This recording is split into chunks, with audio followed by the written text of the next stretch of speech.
Just about all serial killers seem to have experienced some amount of trauma in childhood. But one thing that splits them apart is their intellect. Some of these killers seem like wild savages, barely self-aware. Others are extremely gifted, yet often display signs of psychopathy. Some are eloquent, attractive, and extremely cultured, such as the backpacker killer and lifelong scammer turned celebrity George Sabraj, who read Nietzsche and Jung, classics in law, probably to be a better conniver. Then you've got the incredibly talented Ted Kaczynski, aka the Unabomber, who is said to have an IQ of 167. That's slightly higher than violin prodigy Charlene Gallego, who with her husband brutally raped and killed mostly young girls in the late 70s. Today we'll look at another talented killer in this episode of the infographic show, John George Haigh, Acid Bath Murderer. Just looking at pictures on the web, Haigh wouldn't look out of place in a Hollywood movie of days gone by. It's said he was incredibly charming as well as suave and not too distressing to the female eye. But, like many killers that come across this way, he suffered from narcissistic personality disorder.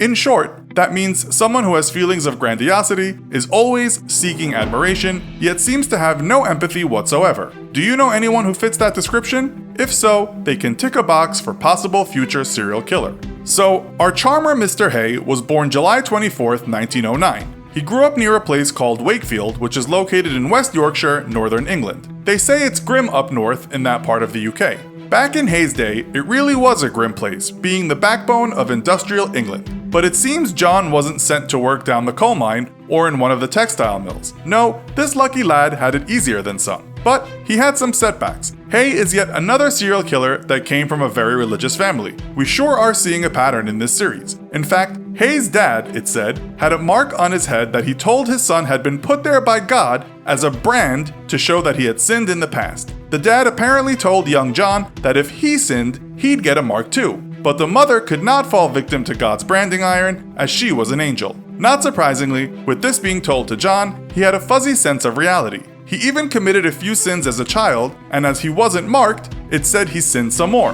He thought he'd escaped the wrath of God. Meanwhile, it said he went through his childhood suffering from terrible religious-themed nightmares. He didn't even get to talk to other kids, as his dad built a huge fence around the house to keep other, not-so-pious people out. But young John had some skills. He was brilliant at playing piano, and from a young age showed an interest in classical music. He won scholarships to good schools, and later a scholarship to Wakefield Cathedral. There he became a choir boy, which is perhaps a vocation you don't expect of a future serial killer. After that, he worked in a garage as he was very fond of automobiles, but he had to leave because he couldn't stand the dirt. It's even said he would only work on cars wearing rubber gloves and a mask.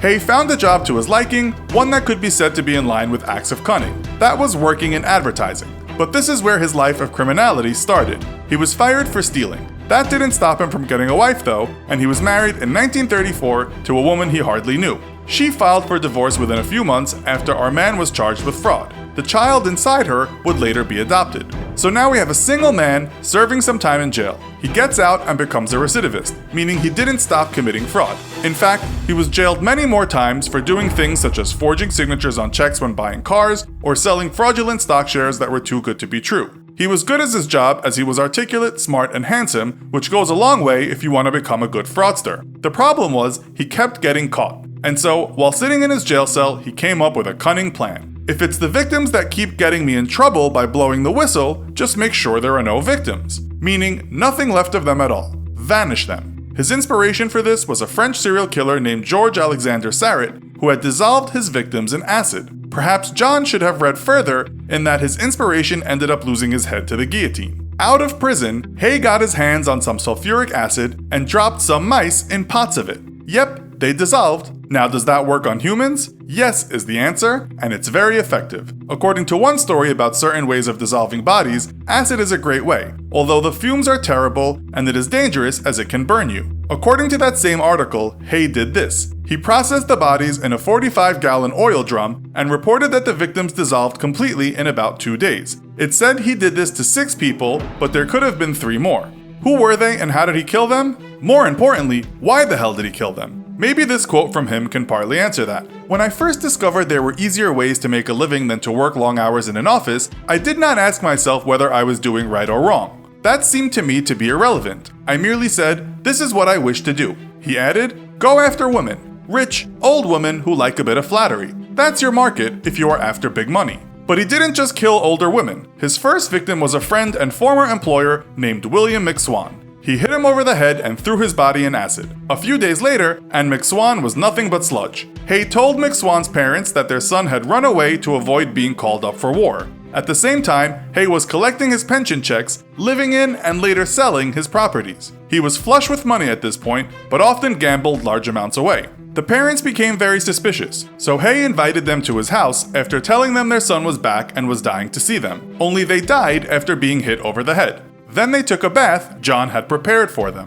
This conniver would be invited to the houses of the wealthy to play piano, only while hitting every note, he was noting what he could steal. He shot a wealthy couple he had played for and then stole all their belongings as well as forging their signature to buy more things. They took a bath and John emptied out the sludge later. His final victim was a wealthy old woman, one whose husband had passed already. She met Haigh, who said he was an engineer. She then told him she had this great idea to make artificial fingernails. Haigh said, "Wonderful, come to my place and we'll get to work." Only he shot her and she became another person to take his special bath. He took her valuables, but it seems that was all. The cops had a lead, as someone had seen Haigh with the missing rich woman. They visited his workshop, whereupon they found evidence that linked Haigh to all of the murders above. He was arrested, but he actually thought he would get away with it. You see, Haigh thought that if there were no bodies, then you couldn't be convicted. He studied law and the term corpus delicti, which basically means there must be evidence before you can be convicted. Corpus meaning body and delicti meaning crime, so body of the crime. But the cops had evidence. They even found parts of bodies where Haigh had dumped the sludge, including bits of dentures, gallstones, a bit of a foot, and some human fat. Even though this sounds repulsive to us, some reports tell us that Haigh was also repulsed and found the whole matter of killing and dissolving rather unpleasant. For him, it was just the best way to steal and get away with it. Haigh tried to plead insane given the gravity of his crimes and the fact he was versed in law, but the judge didn't believe him. He talked of nightmares he had from being a young child, trying to sound crazy, but it didn't work. He was hanged at the hands of prolific hangman Albert Pierpont on August 10, 1949. As the story goes, just before he was hanged, he was asked by one of the guards if he wanted a drink, perhaps a brandy. Haigh replied, "Make it a large one, old boy." So, do scammers ever get away with it? Does crime pay? It seems not, but why not tell us in the comments what you think about this and the man we talked about today. Also, be sure to check out our other video called Leonardo Cinciulli, aka the Human Flesh Soap Maker. Thanks for watching, and as always, don't forget to like, share, and subscribe. See you next time!